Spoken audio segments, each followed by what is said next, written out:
shall we start?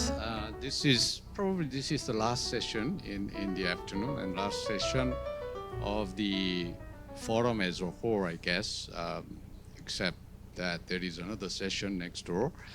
So two last sessions, I guess. Last but not least, of course, in this session, we will be talking about, role of international organizations, which is very important. Wait a minute. Yeah. Role of international organizations for a peaceful Korean peninsula. In my opinion, it is for the purpose of our discussion in this session, it is a little relief that the new government in South Korea is focusing on peaceful coexistence with North Korea, putting unification issues kind of on the long-term agenda rather than an imminent issue. Because if we have to discuss the role of international organizations for unification of the Korean Peninsula, it's super difficult. So in my opinion, it's a little relief. Because I'm teaching at a few graduate schools in Korea, I sometimes get questions from students like, because I teach on issues related to the United Nations. Some students ask me questions like, Professor, why is United Nations not encouraging the two Koreas to go for unification? And I said, because the United Nations is not supposed to do that. For them, both South Korea and North Korea are sovereign, independent member states. Why would United Nations encourage two independent member states to go for unification? And then students ask me question, says, but we used to be one nation for thousands of years. And we've been separated only for the last 80 years. And then I said, there are many countries in the world with that kind of background. For example, think about Russia and Ukraine. Russia and Ukraine were one nation until more recently than the two Koreas. Do you think the United Nations should encourage Russia and Ukraine to merge? And the students usually say, no, I guess not.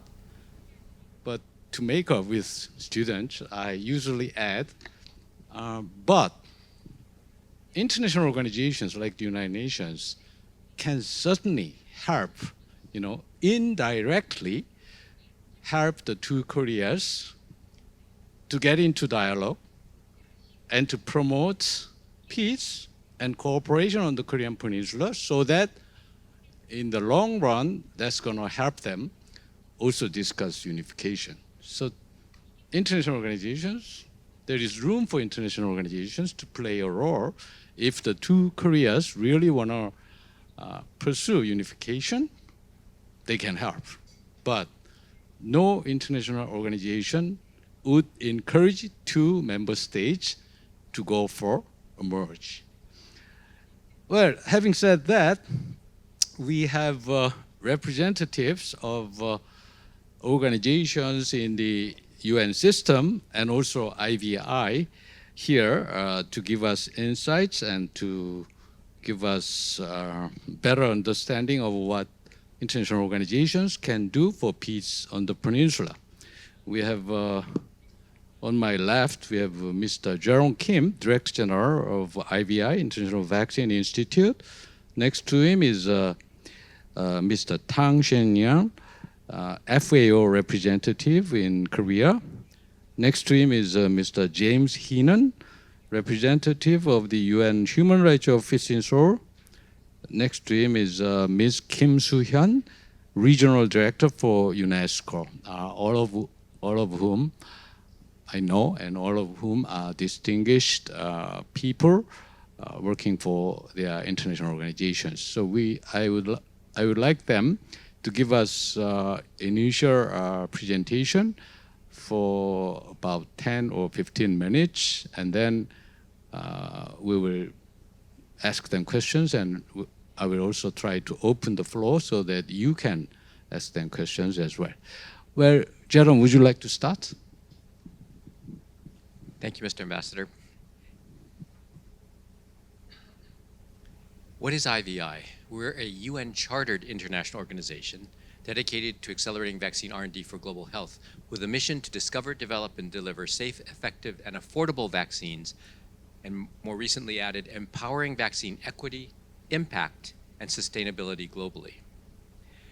We have 60 member states and WHO. What you see on the far left are the actual state parties that have completed the process of accession, the signatories, not all of which have completed the process of accession, and then a number of countries which have asked to join IVI and are in the process of completing the paperwork necessary to become a formal part of IVI. And you can see, actually on the far left, that there's not a single G7 country that is a part of our international organization, although you see on the far right that Canada and France have started the process.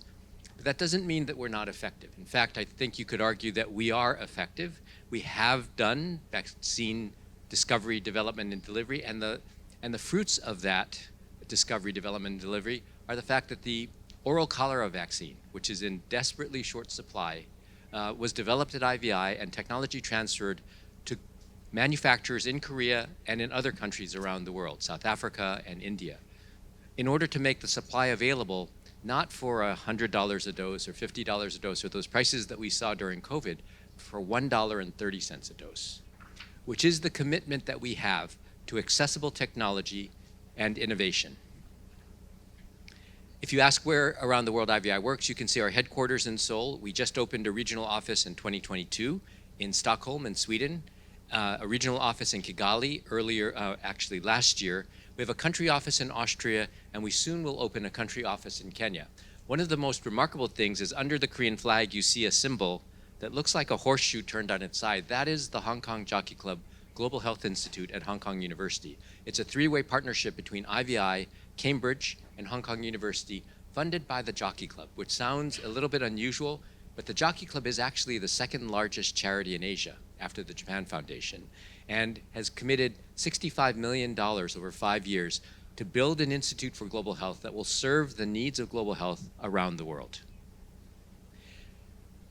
When you ask what we've done, and we say, well, we develop vaccines, this is an example of vaccines that actually started in the laboratory at IVI and have progressed through approval by WHO and potential for purchase by UN agencies like UNICEF.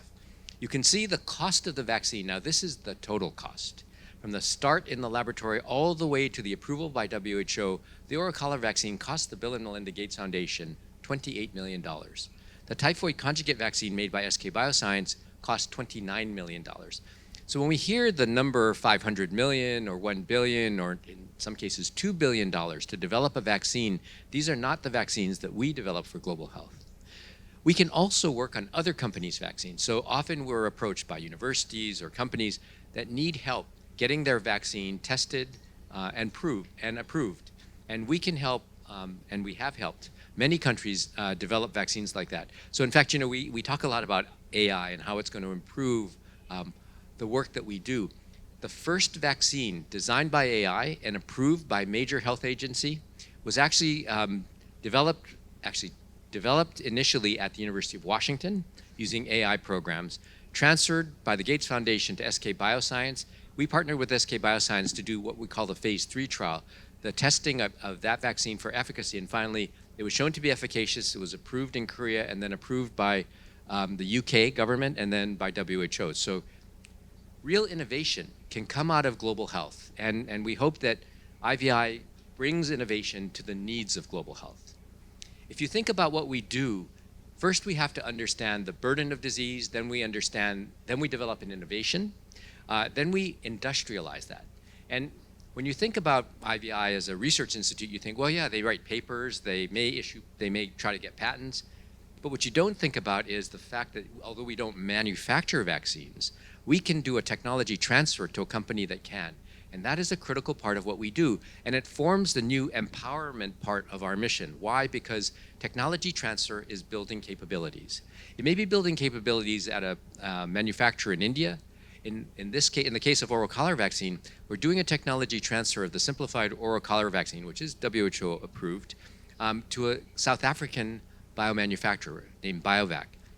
If we're successful, and look, we're about to enter phase 3, so testing to see whether the vaccine works as well as the vaccine made in Korea. If we're successful, it will be the first successful technology transfer of manufacturing of a new vaccine to Africa since 1930. That is the kind of capacity we hope to build, the kind of empowerment which we hope to enable. But we can help advanced countries too, and Korea is an advanced country. But in 2010, they were told by the United States government that the United States has the right to confiscate all the vaccine that Korea had purchased for pandemic influenza. Why? Because national security laws in the United States allow it. We saw this again during COVID, by the way. But for the Korean government, it was a wake-up call. Korea was 80% dependent on outside sources for vaccines. And so with the development of Vaccine 3.0, which IVI helped the Korean government to work through, and then other things like the Wright Foundation, the creation of R&D hubs, and finally the K-vaccine effort itself, IVI helped to empower Korean vaccine and biotechnology innovation.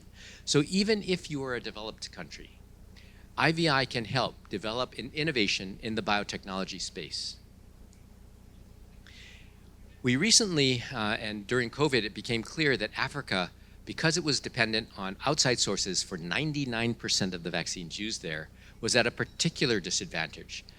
So in violation of kind of one of our key principles, which was not to build an IVI building, and rather to focus on empowering the people within countries, we decided to open a regional office in Africa and commit to do the work of clinical development of vaccines in Africa. Why? Because it's only through doing things that you can learn how to do them. So now, as we're building increased momentum around regionalization of manufacturing in Africa, we're able to attract new funders who will bring even greater human resource development to a continent that really needs it in order to sustain vaccine manufacturing.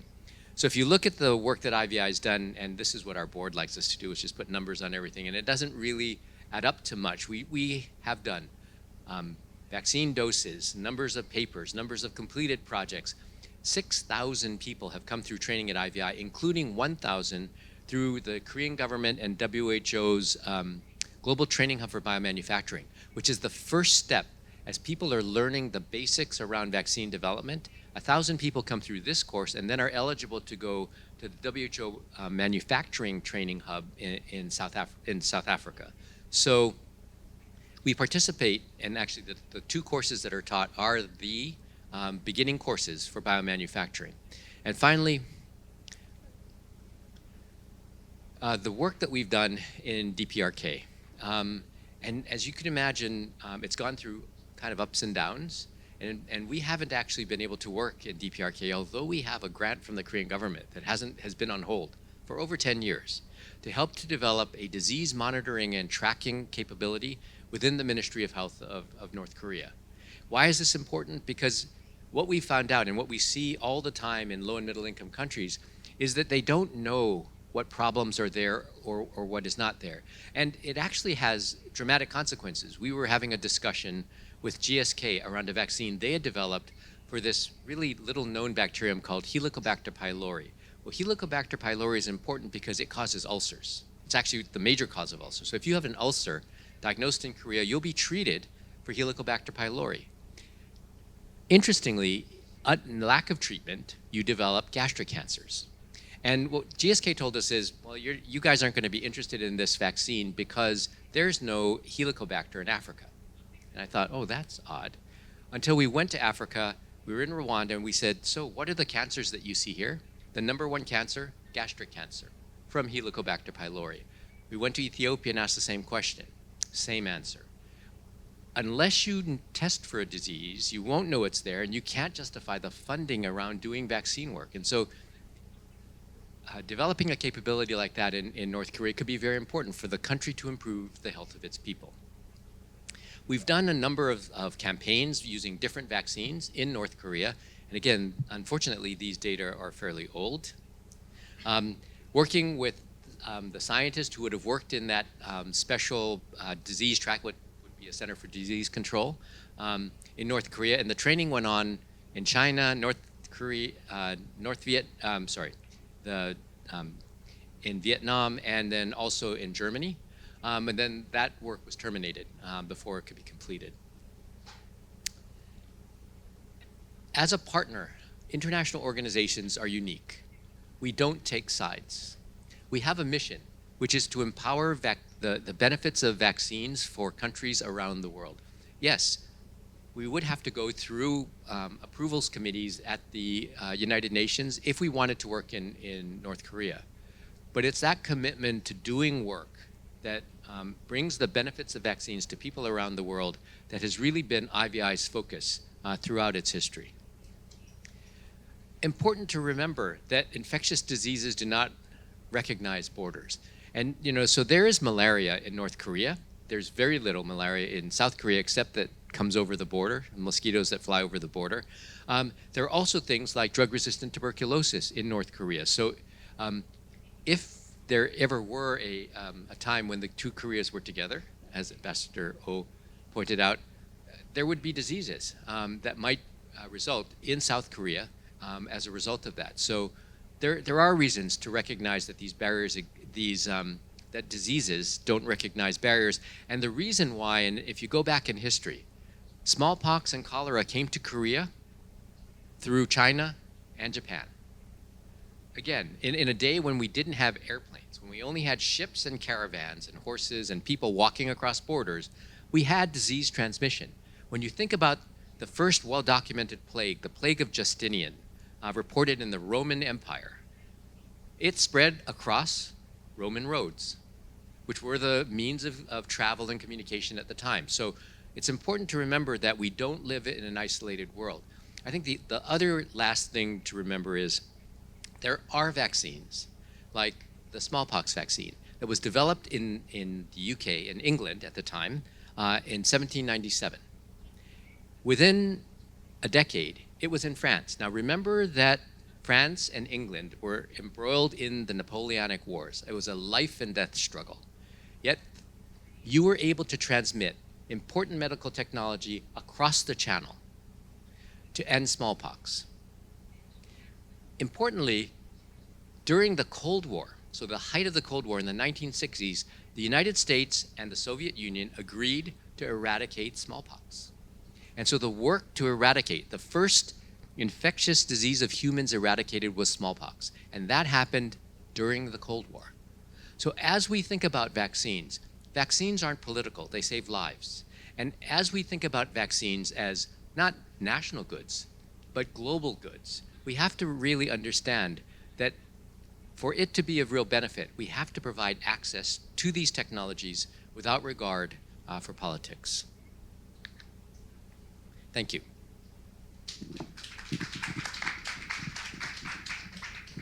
Thank you very much, Jerome, for sharing with us how IVI has been working with North Korea at one point. Not anymore, I guess. Yeah, in fighting diseases and in terms of vaccines development and also providing vaccines, I guess, to North Korea. Well, we move on to FAO. Mr. Tang, would you share your thoughts with us? Chair Oh Jun, thank you very much. First of all, I'd like to say I'm very pleased to be invited to be here for this session. And secondly, I'd like to thank all those who continue to stay here. I know you are interested in the international organizations, including the UN agencies. I can tell you, I've been here the whole afternoon. So in the previous two sessions, the house was full. And for this session, I think only half of the participants remain. So I'd like to really thank you very much for being with us. You have shown your interest in international organizations and UN agencies. I have my PPT, which you think you need. I can always ask the organizer to share it with you. I've thought about it during the day and also in the afternoon. The topic is the role of international organizations. I just want to say we are UN organizations, which are a bit different from international organizations. What kind of role can we play? I've been here for a couple of years. And also sometimes I've been questioned by people saying that, what can UN agencies do? Can you really do something? Yes, of course, we can do. We can do a lot. We can do a lot with member countries. I can give you one example. I think not all of you, at least the majority of the participants here know Hainan from Jeju and other provinces of RK, which has been traditional fisheries system in RK for hundreds of years. That is, women diving into the sea for a couple of minutes without breathing and capture shellfish by hand only. So the Hainan fishery system has been recognized, designated by FAO as one of the global important agricultural fisheries system. And in July, from FAO headquarters, we have sent a very, very good communication team to make film and documentary document, which will be shown in October over all FAO platforms and also some of FAO's member countries' communication channels. And this is the first time. When I went to Jeju to have a meeting with the governor to deliver FAO DG's invitation, requesting him to attend the World Food Forum in October in conjunction with the birthday of the FAO. He was so impressed about FAO's work, particularly about Hainan. And he said, I could understand in Korea, oh, UN agencies can really do a lot. If you want me to repeat in Korea, I'm very sorry I couldn't repeat it in Korea. But I don't understand. He said that we can really do.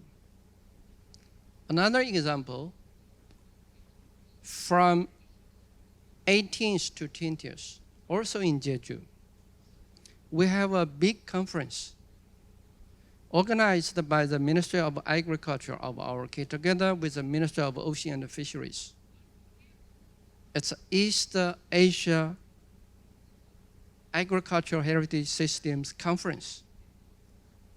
We had a big audience, more than 300 participants from 3 countries, China, Japan, and RK, including government officials, public agency representatives, private sector, local community people, even farmers, research academy, of course, all included private sector. That is in rotation among the 3 countries. So that is another story to show that international organizations, including the UN agencies, can do a lot together with the member countries. I just want to say something about the FAO some of you may know FAO, which is the Food and Agriculture Organization of the United Nations. We are part of one agency under the UN system.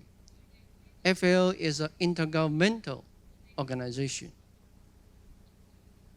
FAO is owned by the members, driven by the members, governed by the members, and FAO provides service to the members. So if you want to, what is the core mandate of FAO?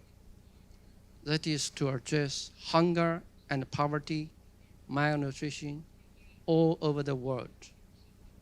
Together, of course, we have some other mandates to improve nutrition, to improve the living standards of people, particularly poverty people in developing countries. To achieve this mandate, we have 4 pillars, which is very important. First is a policy set. It's a forum for government officers, researchers, experts, even private sector representatives to get together, identify the latest challenges, issues facing the world food and agriculture, including fisheries and forestry, and try to debate on the possible solutions, options that member countries can do in the future. Secondly, FAO is an information center. FAO provides a lot of publications, flagship publications. We also provide a lot of data, production, trade of agricultural products, and also food prices. We produce monthly, what we call it, food prices of FP every month.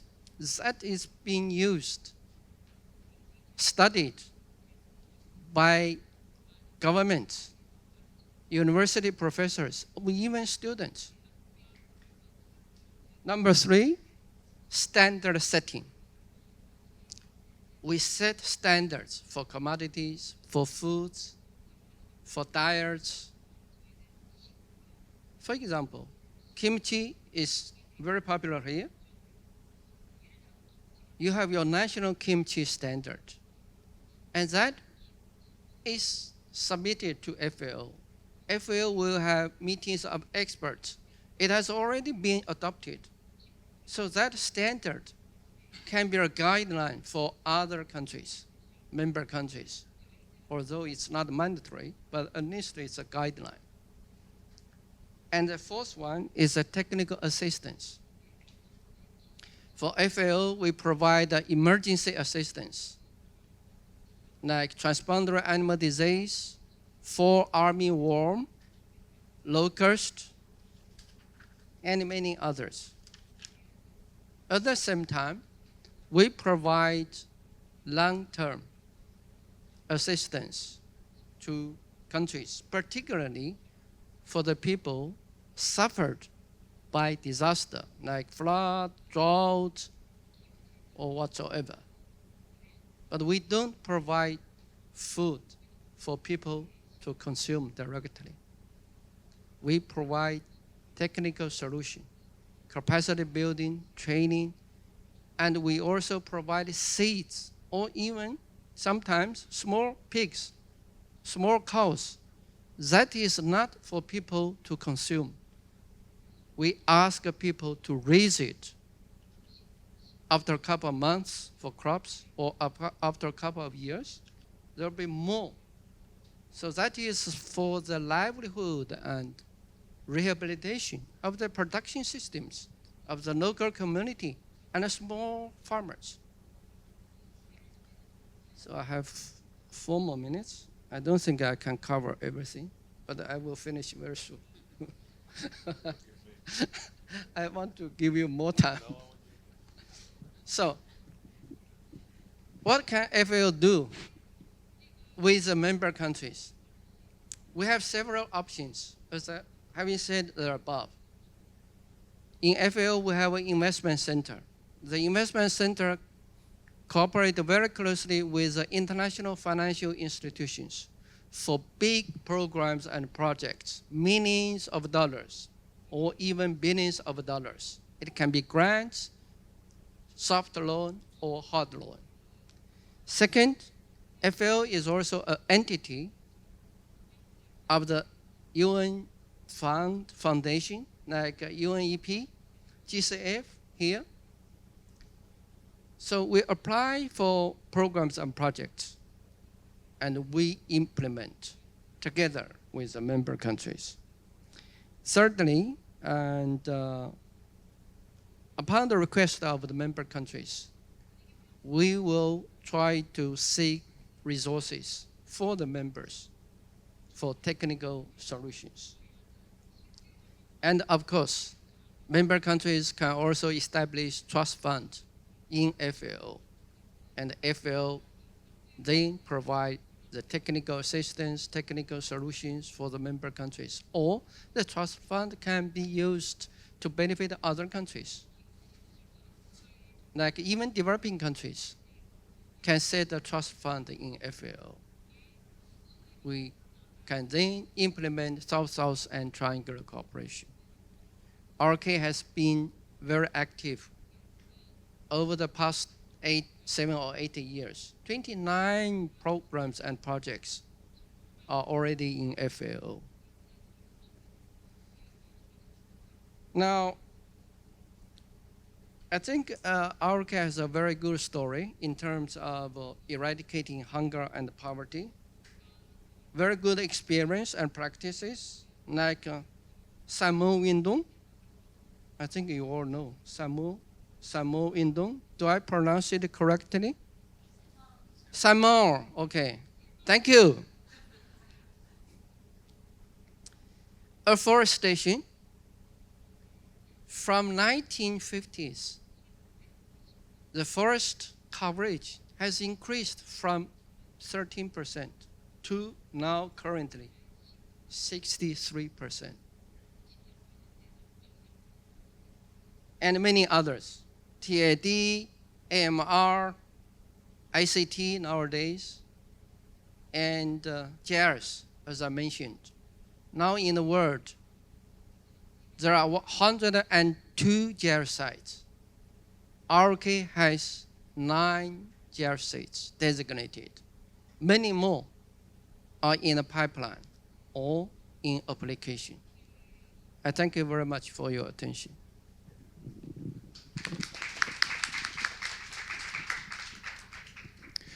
Is FAO doing anything for or with North Korea?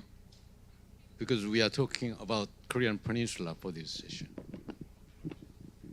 If that's a question, can I say it later, maybe? Okay, sure. Yeah. After the round. Yeah. Next, we move on to Human Rights Office. Of course, human rights is a big issue for North Korea, and both for North Korea and South Korea. So, James, would you give us insight? Thank you very much. Thank you for the invite to speak this year. And it's good to be here with colleagues. Thank you, as Shanyao says, thank you for being here in the last panel to everyone. So the topic, what can the UN do for a peaceful Korean Peninsula? When I was thinking about this topic, one of the things that struck me was that coming to work in Seoul as a UN official, the UN is mostly known here, particularly amongst the older generations, for the United Nations Command, not for any of the stuff that we do. It's known as the flag under which a war was fought. And this also is reflected in DPRK, as we call North Korea, because that's the real name of the country, where they have a day of victory over the UN. So it's a very strange place to be a UN official, particularly when you're talking about peace, because the basic conception for many decades by common people, by normal people, by people in the street, linked the UN to conflict, and not necessarily the resolution of the conflict, but the prosecution of the conflict. So, I mean, I work for the UN part, the human rights part of the UN House, so I'll speak about that. But at the end, I'll broaden it a little bit, not wanting to step on anyone else's mandates. But I think we probably have to. One of the questions, it's come up in this conference over the 2 days, where do justice and peace come together? Where do human rights sit in this challenge of the Korean Peninsula? And it's no secret that people have very different views about what human rights are and what their role are. Luckily for us in the UN, we have a very clear idea of what we're doing because we're mandated by member states. All member states, they tell us what to do.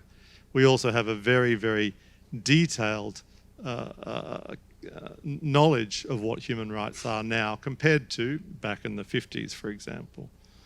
So how do we work? What do we do? Where do we bring opportunities for peace on the peninsula? Well, what we do probably give the seeds of how the UN works on these issues. The UN is first and foremost a peace organisation. You read the charter is all about peace, and everyone here, maybe even the Vaccine Institute, peace is our the ultimate goal. In our office, we do this in a few ways, in 4 ways. The first thing we do is we draw the links between human rights and peace and security in every country. And one of the things we've been doing in the last decade or more is to see human rights violations as precursors of conflict. Now, DPRK is a little different because the act of conflict was quite a long time ago.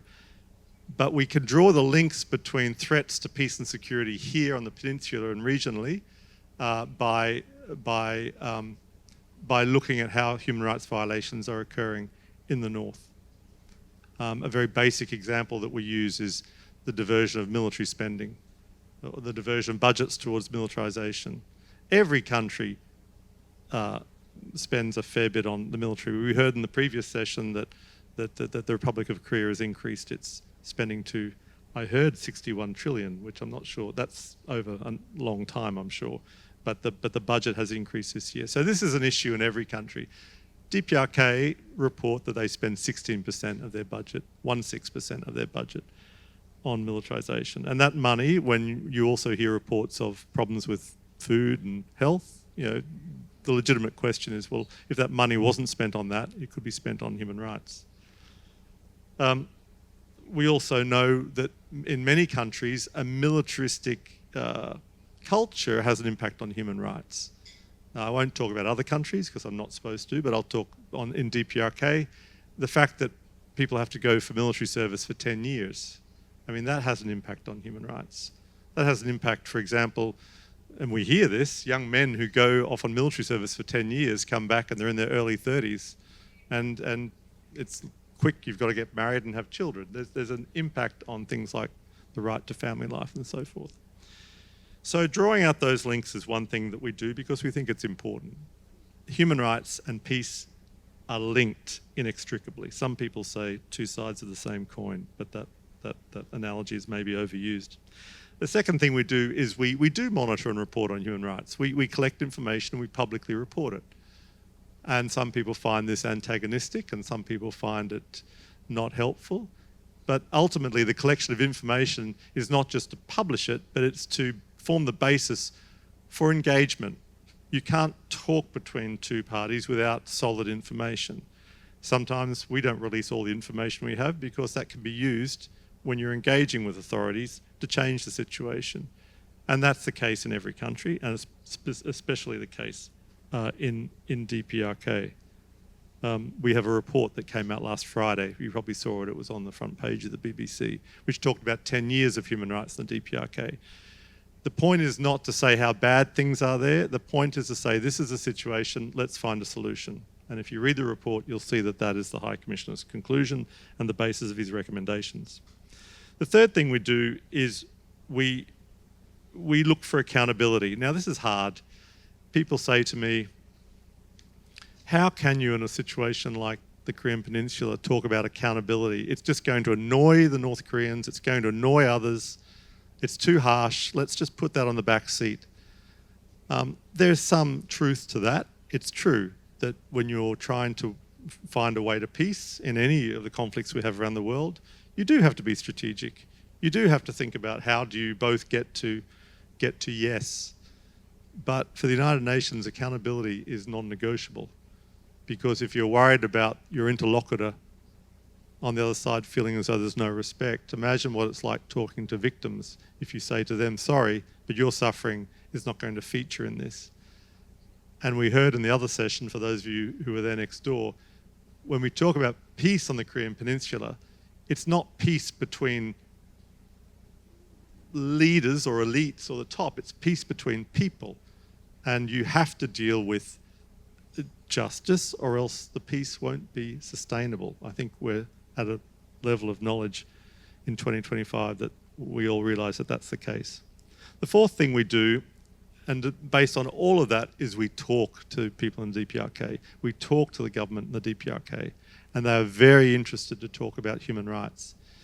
It's interesting that the UN is generally seen to be built on three pillars: peace and security, development and humanitarian, and human rights. And they are involved with my colleagues in technical assistance meetings at the moment and so forth, but they're also involved in the human rights system more and more. They report under the human rights treaty bodies. They take technical assistance from us. They do their universal periodic review. All of these are technical UN mechanisms, but the point is that DPRK is not shying away from human rights. It's not shying away from being a member state, because ultimately ratifying a human rights treaty, voluntarily saying, yes, we will agree to these human rights, is ultimately, that's an act of sovereignty. That is itself an act of sovereignty.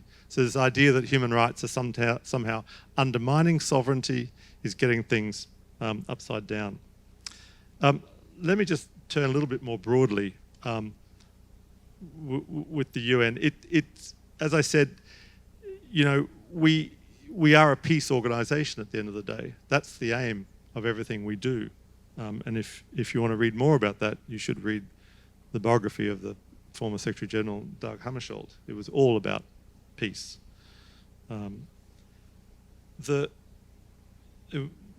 We had the Secretary General's report on military spending was mentioned in one of the other sessions. And that's a growing interest at the moment. This is what the UN does for peace on the Korean Peninsula. It talks about spending on military. It oversees sanctions. Now, sanctions are a difficult issue for many people. We have sanctions put on by individual member states, bilateral sanctions, but the core sanctions, at least for us, are the multilateral sanctions which are imposed by the Security Council, meaning all member states. And there's a lot of people here at this conference who know a lot about sanctions. But the point is that it's not as though you have a political point in time where member states say, we want to put sanctions on you to stop development of ballistic technology. It continues, and it's the United Nations that oversees those sanctions and makes sure that the impact on things like human rights is minimized by giving exceptions for certain things and continually looking at the impact. Someone said today something about how the lack of food in DPRK is an issue of, is because of the sanctions. Food is not sanctioned on DPRK. That's not the way the sanctions system works. And even if something is sanctioned which is impacting on human rights, there is a way for an exception to be sought. So the UN does that. I don't want to say it softens the hard edges of sanctions, but it tries to make sure that states' human rights obligations are applied to the sanction regime. The final thing I'll say is that one of the things that struck me here, and it was picked up I was beaten to it by someone else in the other session, is you can't talk about DPRK without having people from DPRK in the room. It's a basic thing that we do in the UN, and it gives you what should we call it? It gives you a sort of a way of testing your theories, because you can say what you want, but you need to test it with someone who actually knows the system and lives there, particularly with a country like DPRK, because it's so closed. But it also is a question of legitimacy. As they used to say in America, nothing about us without us. You need to have North Koreans in the room, and I really hope that continues. It has grown, particularly in ROK. You've got 35,000 North Koreans in this country.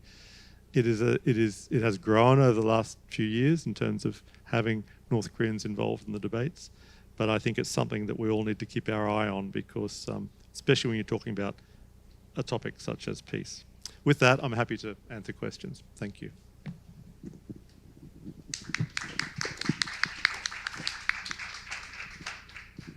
Thank you, James. Well, Mr. Tang talked about South Korea only, and James talked about North Korea only. So much for Korean Peninsula. But anyway, we move on to UNESCO.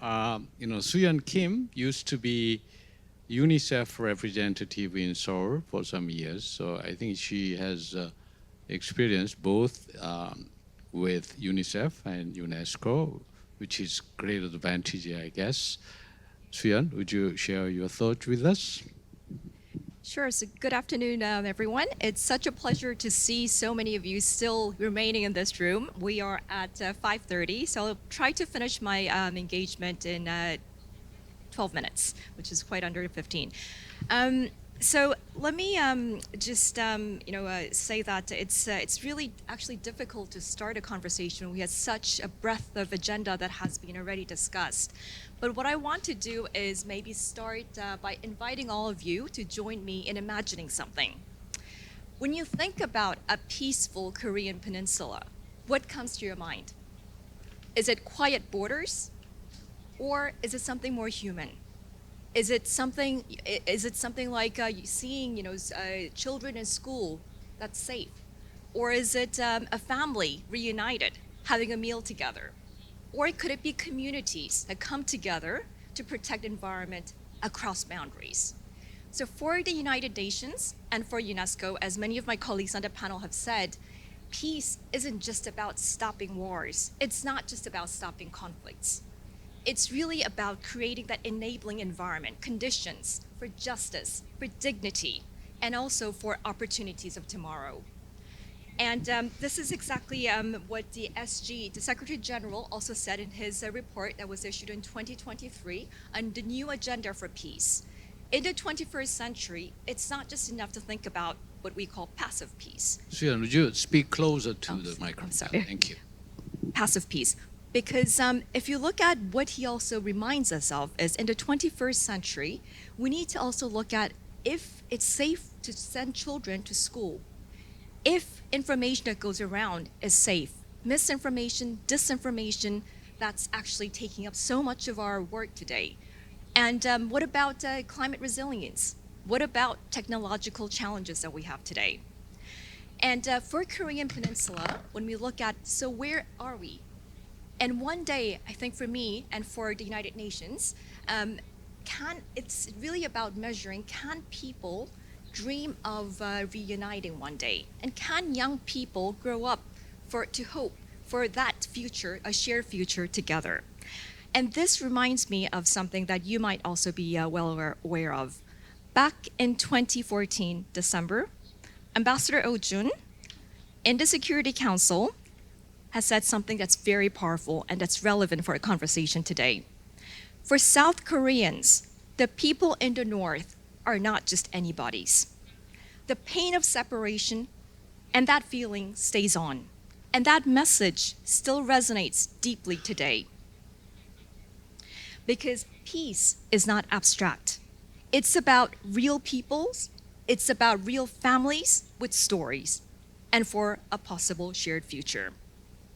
So we've heard from so many different perspectives here today, from IVI on vaccines, from health perspective, food perspective, and from human rights perspective. So how does all this fit together? Ultimately speaking, as my colleague from OECHR said, we aim to create that peace, the enabling environment for peace. And what does UNESCO do? It segues nicely into what we do.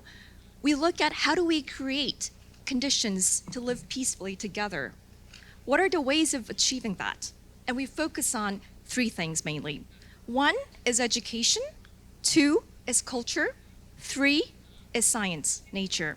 And I'll speak a little bit to each of them because what I want to do is I don't want to focus just on the diagnostics of things. I want to look at what are the opportunities? What do we see in the next years to come? So UNESCO's constitution says that since wars began in the minds of men, it is in the minds of men that the defenses of peace must be constructed. And that's why we focus on education.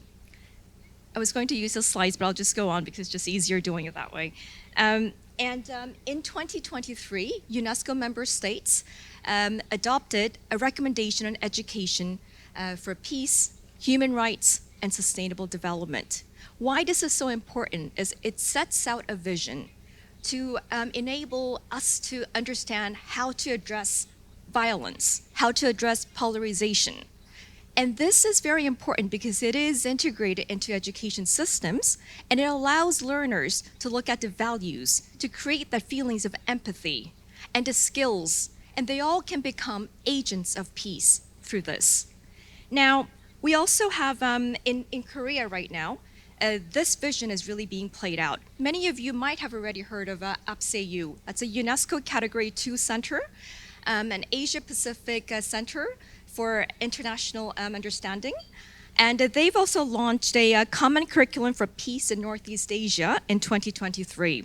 Why this is so important and how this has been engaging the Asia-Pacific as a whole is that they brought together policymakers, teachers, students to educate them, to share the values, the skills of global citizenship education so that they can be equipped to embody the spirits and the values of peace.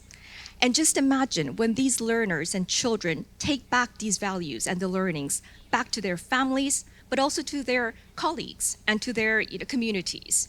Just imagine what this can bring if we can scale this intervention. Now, let's move on to culture. Culture is the second pillar that UNESCO focuses on when we look at how to achieve peace.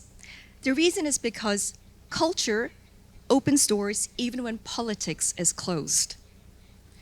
And you will know that Korea is very rich with these living traditions. There are some 23 elements that are part of UNESCO's intangible cultural heritage. You'll know 줄타기, which is a tightrope walking, which was inscribed, but most recently, the practice of jang making. And that makes the 23 elements on ICH. Now, culture has also proven to be a bridge on this peninsula. I don't know if you recall in 2018, 씨름 wrestling was jointly inscribed by both North and South Korea. And our Director General,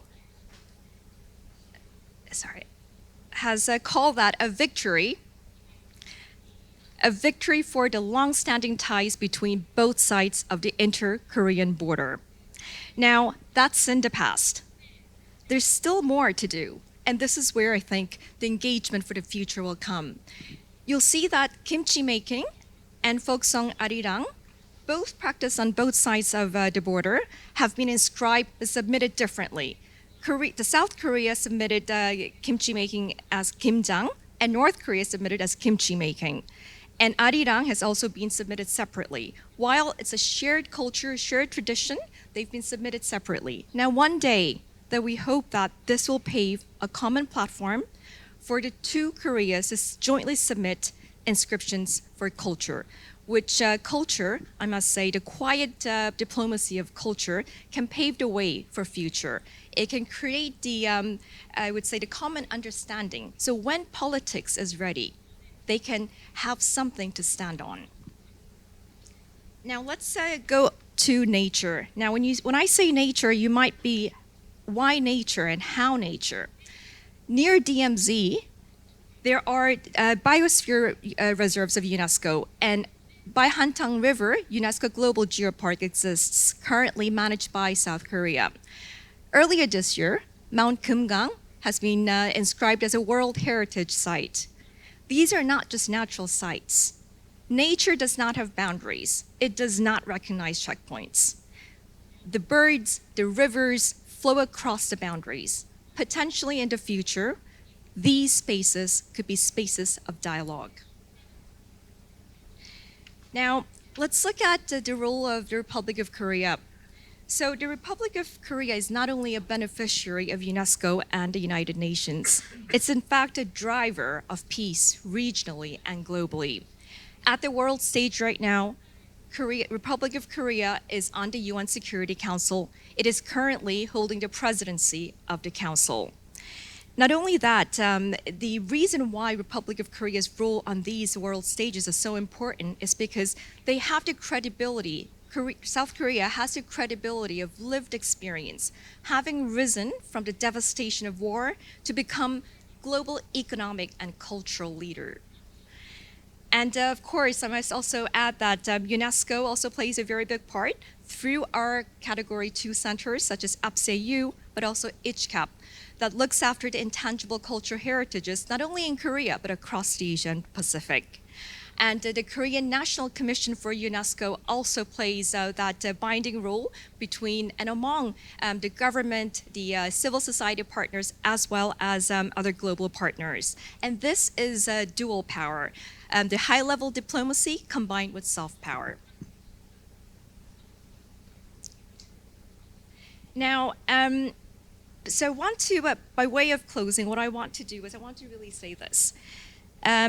So when we're often complacent, we often stop at diagnosing the issue, and then we say, oh, there are opportunities. And right now, what we keep on repeating is that politics is stalled, and trust is low, and also peace feels like it's distant. But the real question is this: what do we do in the meantime until there's a political moment? And this is where international organizations like UNESCO and others here can play a role. We can hold that space. We can actually create the bridge. So when politics is ready, they have a bridge to stand on and to cross over. And we know very well that peace on the Korean Peninsula will not just come through treaties.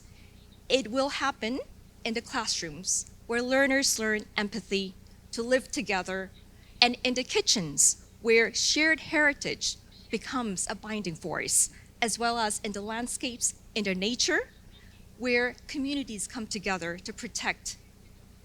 And that's why the role of the Republic of Korea is so important in multilateralism, in UNESCO, across the wider United Nations system, and of course, for all of us, as we go back to the United Nations Charter, the peace is for the peoples of the United Nations. Thank you very much. Thank you so much. Having heard all of you, your excellent initial presentations, I would like to give you a quick question for each of you, which I would appreciate if you could answer in 3 minutes each. I will give you the questions now so that you can think. IVI, because IVI was doing a program with North Korea, but it is not. So my question is whether you are planning to resume your activities vis-a-vis North Korea. If not, what are the hurdles? Why are you not able to do that? That's my question. And for FAO, as I said, what is FAO doing for North Korea or with North Korea in terms, we know that FAO is not providing food, WFP provides food, but FAO provides long-term solutions. So we would like to know, because North Korea obviously needs long-term solution in agriculture, so we would like to know what FAO is doing. For Human Rights Office, you talked about peace and justice. They are linked, but some people think there is a dilemma between peace and justice. If, for example, if North Korean people, if they seek justice, they seek human rights and they stand up and take to the street, there will be no peace in North Korea. It will be very dangerous for people. So do they have to bear with injustice and maintain peace, or the other way around? That's my question. And for UNESCO, I know that UNESCO is also kind of a development agency. So we would like to know how UNESCO is helping North Korea. You have any programs for North Korea, or you have any plan to do something with North Korea? Jerome? So thank you for that question. IVI takes its mission of discovery, development, and delivery very seriously.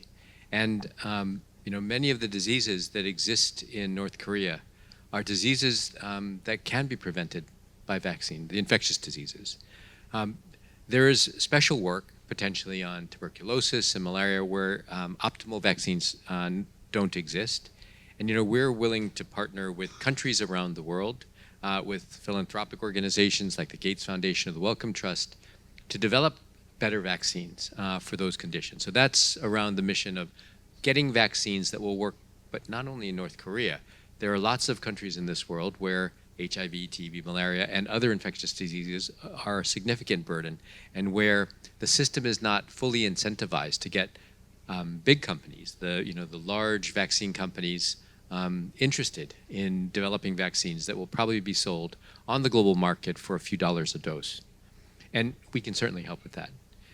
The second part of it is around building capabilities. And a lot of what IVI does is around training people to do the work that's necessary around vaccine development.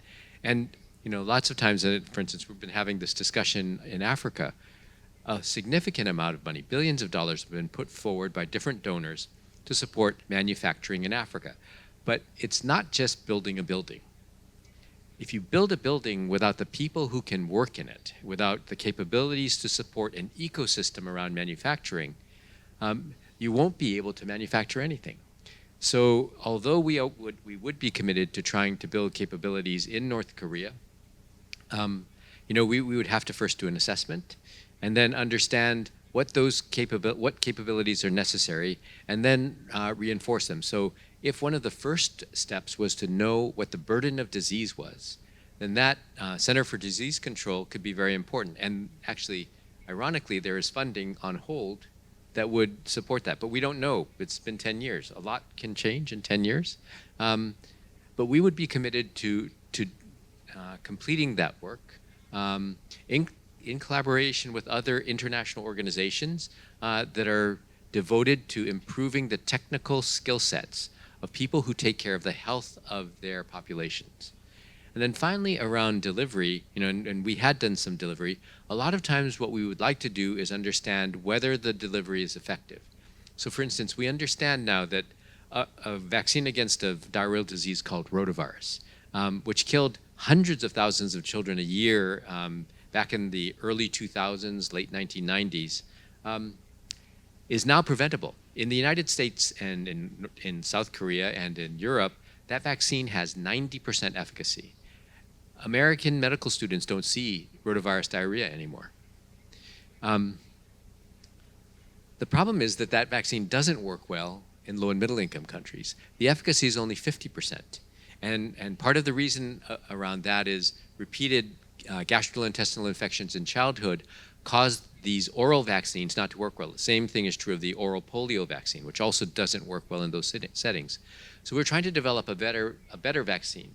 But we really would like to know whether a rotavirus vaccine has been or can be implemented in its current form, oral, and whether or not a injectable vaccine might be better for the children of North Korea, at least for now.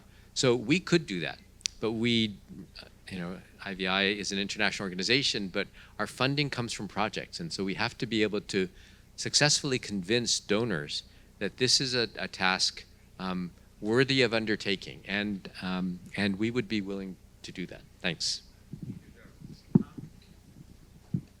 Thank you very much, Ambassador Oh Jun. To answer the question, I think I'm not the best person to answer the question, but I will try.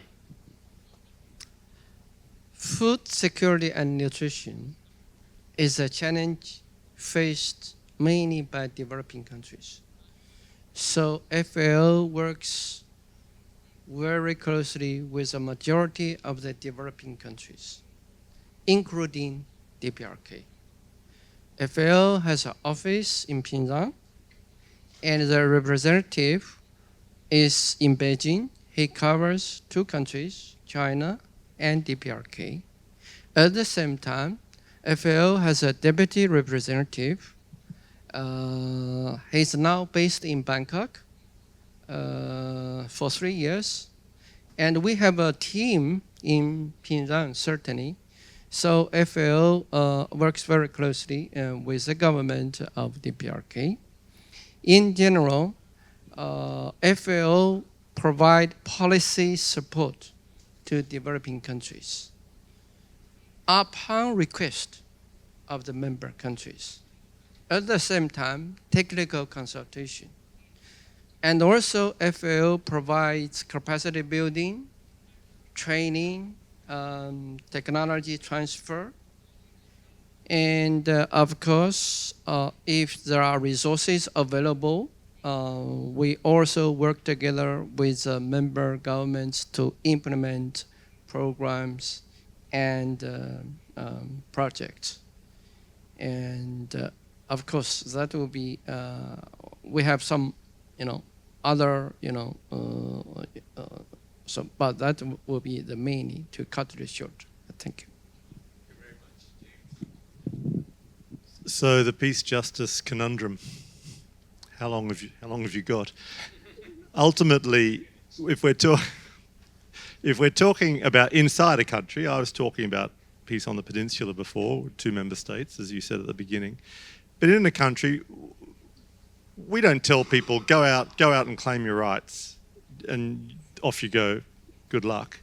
What the United Nations does is it says countries are signed up to human rights standards, and we encourage the government to fulfil them, and then we provide individuals with the knowledge that they have the rights and what obligations their government has. We give them the knowledge, but it's for people to stand up and claim their rights. I mean, that's what human rights is all about, autonomy.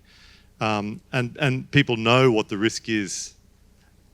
In this case, North Koreans know the risk better than any of us of doing that. So we're not pushing them to stand up. But if anyone comes and says, no, don't tell the government to comply with their obligations, or don't give the people the knowledge of their rights, because that upsets things and we won't get peace, then I would question what sort of peace are you getting? Because peace in the face of quite widespread violations is not sustainable. I think the question that you asked is a very difficult one for all of us here representing the United Nations, precisely because right now it's a difficult environment in DPRK in the sense that the 5 or 6 UN agencies that are resident there, I believe all the international staff are not working inside of the country. They're based outside of the country, including the resident coordinator who is based in Bangkok right now. So what that means is that the engagement part also has to precede before we really think about the kind of programming that we can really put efforts into. And by way of that, I mean, the way that maybe speaking a little bit from the perspective of the UN as a whole, I think right now the issue is engagement. Since COVID, I think it was 2022, we haven't really been able to renew the strategic framework working inside the country, which makes it extremely difficult for us to say this is what it is. And for UNESCO, education, we have statistics on figures on education for many aspects, including the early childhood, higher education, etc. However, we lack data for DPRK. And that is the first thing I think we really have to look at, data collection.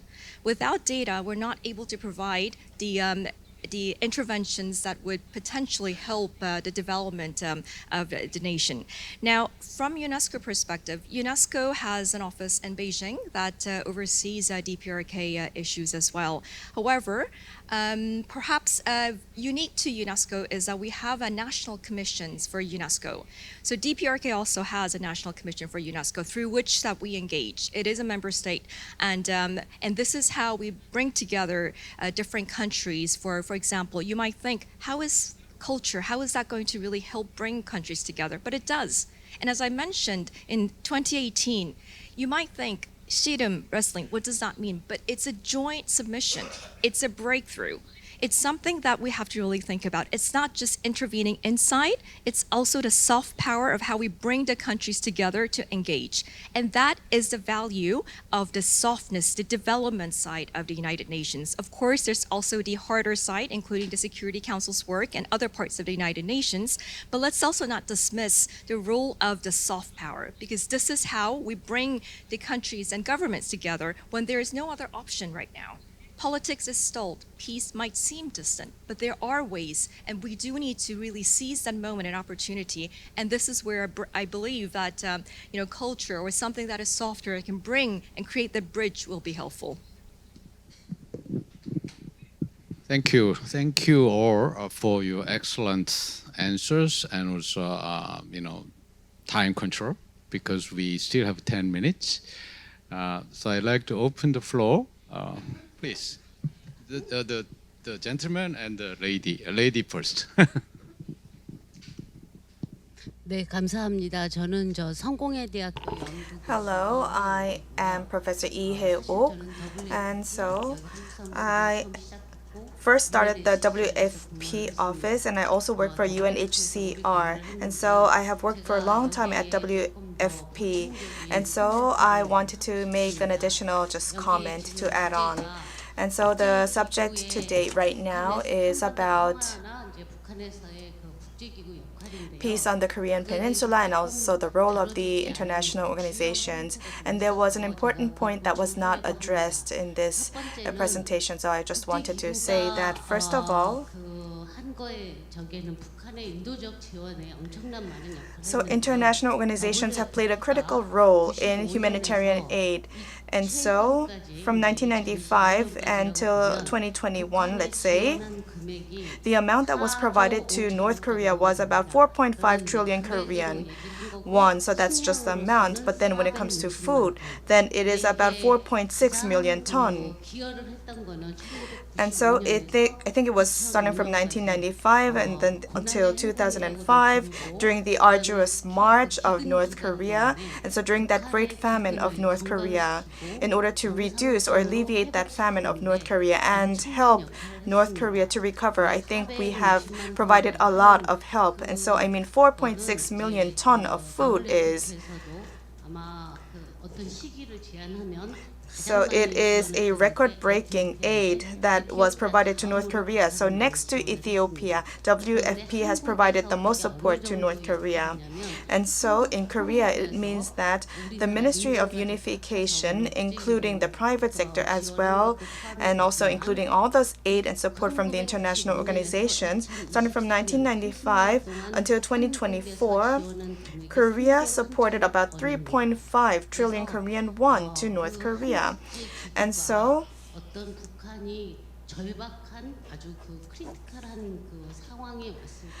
when North Korea faces dire situations, international organizations could play a critical role. So I wanted to talk about that critical role that was played by the international organization. It's not just about WFP. There's also FAO, UNICEF, and also there are international organizations that are present in Korea, and especially with the conservative administration in Korea, the humanitarian support was stopped and halted to North Korea. And then the UN organizations, the international organizations, and then European-based NGOs have played critical roles.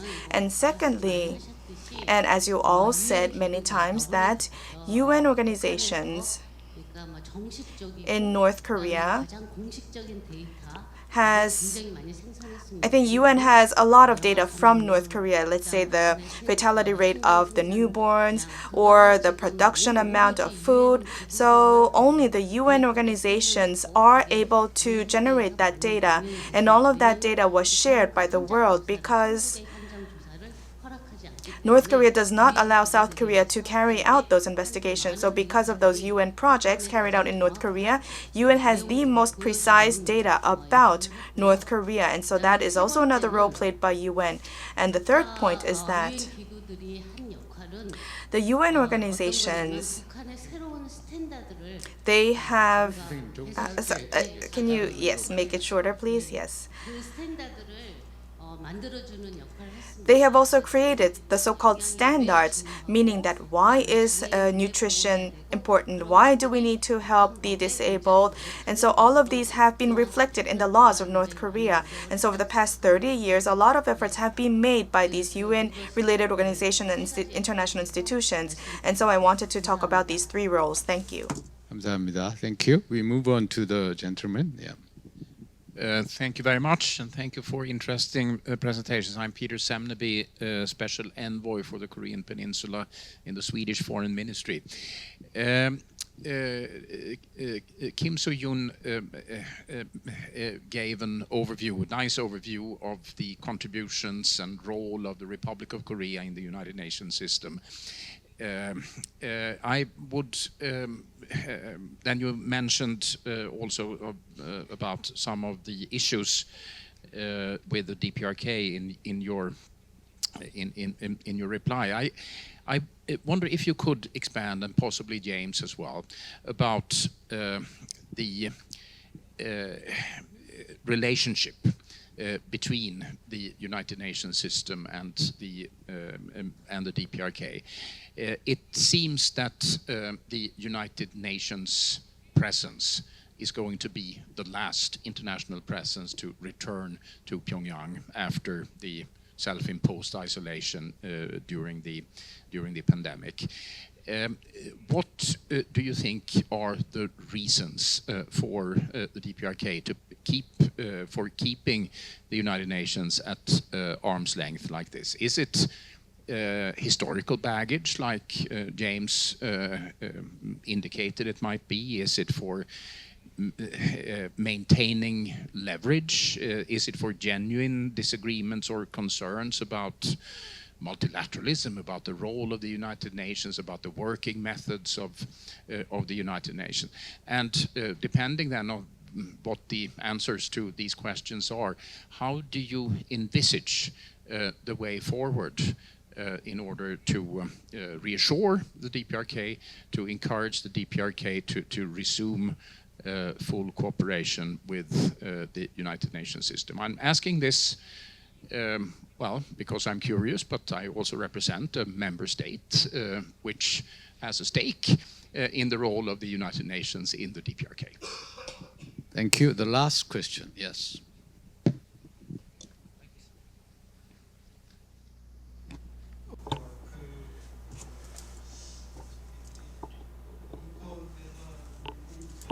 Our ambassador from the UN Rights organization said that in North Korea the situation is not like normal, and also before we had established ties with US, the same situation we had in Korea as well.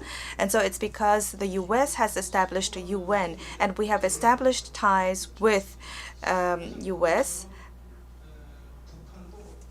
and so North Korea as well has to establish ties with the US, and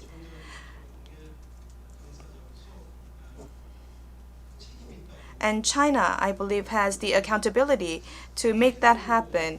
And so, and because you're doing such an important role, and so, and also the IVI is also placed in Korea. And so in North Korea, I hope that the UN Energy Research Center to climate change can also be established in North Korea, so that both the Koreas can contribute to world peace. Fortunately, our time is running out, so I will ask Mr. Tang, James, and Suyeon to answer the questions.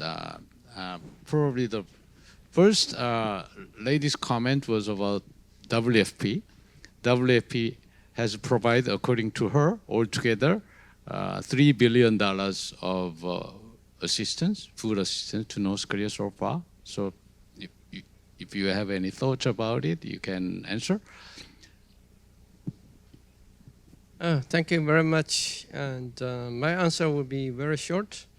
FAO, IFAD, and WFP, we are all Rome-based agencies, and we have very good partnership and cooperation. And every year we'll review our cooperation plan, and we will do it together whenever it's possible. But at the same time, we also have our own mandates, which can be different as it's adopted by the members of FAO and WFP. Thank you. So do you think WFP's assistance, food assistance, has been helpful to For that, government and people in North Korea? I fully agree. There is no, fully Helpful. agree. Okay, thank you. James. On Peter's point, why is the UN not back there? I don't know.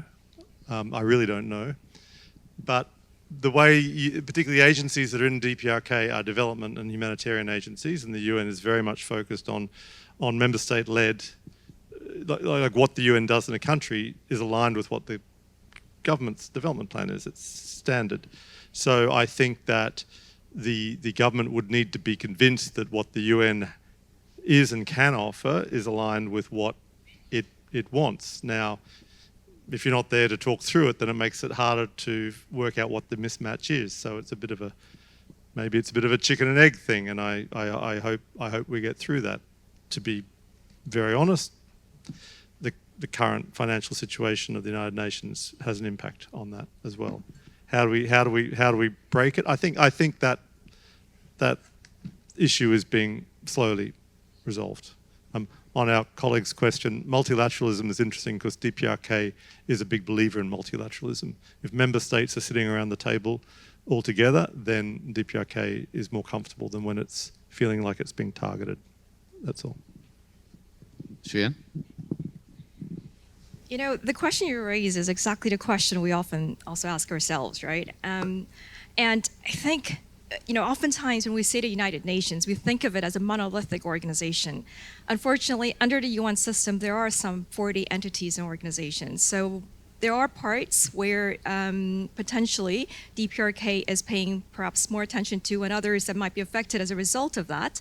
So currently, the organizations that are still operating in DPRK without any international staff inside the country are more in the, I would say, response organizations. So what does that mean? Is there no opportunity going forward? I don't know, but the UN stands ready. And we do continue to signal that we are here. The resident coordinator, who's based in Bangkok, continuously makes an effort to engage. Because the best we can do as a multilateral system, as a United Nations, which is a composition of all member states, is we need to engage. And we need to bring partners around the table, and that's exactly what the system is doing right now. And we hope that through this engagement, through the efforts that we make together as a system, that we will see that opening, and that is what we're trying to prepare for. When that common ground happens, we want to be ready. Thank you, Xuyen. Jerome, would you like to add anything? So not being a UN agency, it is a little more difficult for IVI to participate in all UN activities. But as an independent international organization, you know, it is within our mission. It's within, it's historically something that we have done to engage with North Korea to vaccinate and to improve their ability to generate data, which I think was Soo-hyun's point. We have to have the data that is now at least 10 years out of date, in order to really begin to strengthen, you know, Sustainable Development Goal 3, which is good health, and we are committed to that. Thank you so much. I think all the speakers here this afternoon gave us very good information, insights, everything they have. So why don't you give them a big hand?